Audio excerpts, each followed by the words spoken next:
Okay, so we're on our arithmetic sequences and series. We're on page 2, and we're now starting to get into series.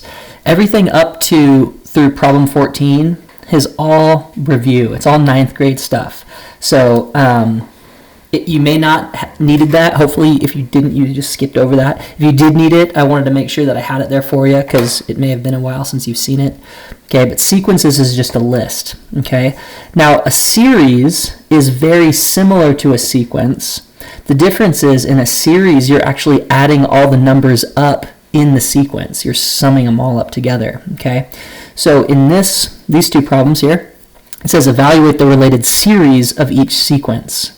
Okay, what that means is turn this into a series and then figure out what the sum is. Okay, so this is a sequence. A series would be 7 plus 9 plus 11 plus 13 plus 15 plus 17 plus 19.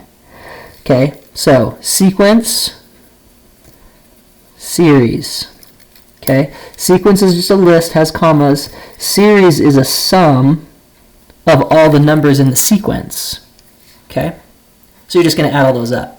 Now there's actually, an easier way to do this, there's a formula for this, but we're going to do it kind of by hand first, and then we'll go back and I'll show you a formula. So all we have to do is just go 7 plus 9 plus 11 plus 13 plus 15 plus 17 plus 19. That's it. It all adds up to 91. Okay, so remember, evaluate just means like do all the operations in order. There's only one operation here. It's just add a bunch of things together. Okay. So this right here, again, number 16, this is a sequence. Okay, the related series is going to be just the same thing, except we're going to add, right, plus 52, plus 59, plus 66, plus 73. All right, we just got to add up all those numbers. Okay, so let's do it. 31 plus 38 plus 45 plus 52 plus 59 plus 66 plus 73. Okay, 364. Okay, not too big of a deal. We know how to add. Okay, this right here is your series.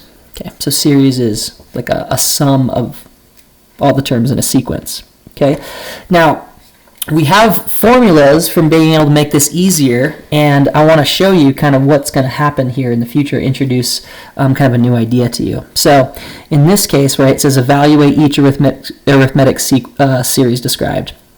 And then it says, here's your first 4 terms, n equals 16. So what you got to do, or what you would have to do if you were doing it by hand, is first of all figure out all the terms and then add them up. So there's like multiple steps here. So I'd have to be like, okay, I got 30 plus 38 plus 46 plus 54, right? But I got to keep on going. What comes after 54? Well, it looks like the common difference here is 8. I'm adding 8 every time. So it's going to be plus 62, plus 70, plus 78, right? And I have to keep on going, etc., until I get 16 terms. So n equals 16 means there's 16 terms in this series. So 1, 2, 3, 4, 5, 6, 7. Right? I don't even have half of them yet. So I got to keep, I maybe have half of them.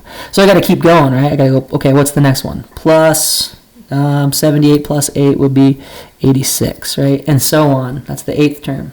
And you got to find all 16. Well, there's a better way to do this. There's a formula that will actually help us to do these a lot easier. Because look, 20 terms, you don't want to find all 20 terms and then add them together. That's going to take too long. Or 14 terms, 17 terms, right?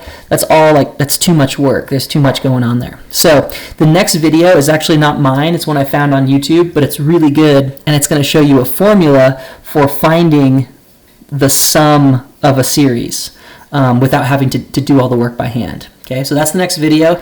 You're going to check that out. When we come back from that video, I'm going to kind of explain a little bit or maybe change the formula to match something closer to your book, but we'll talk about that connection there. So watch the next video, see if you can kind of understand where this formula for arithmetic series is coming from, and then we're going to use it on the rest of this.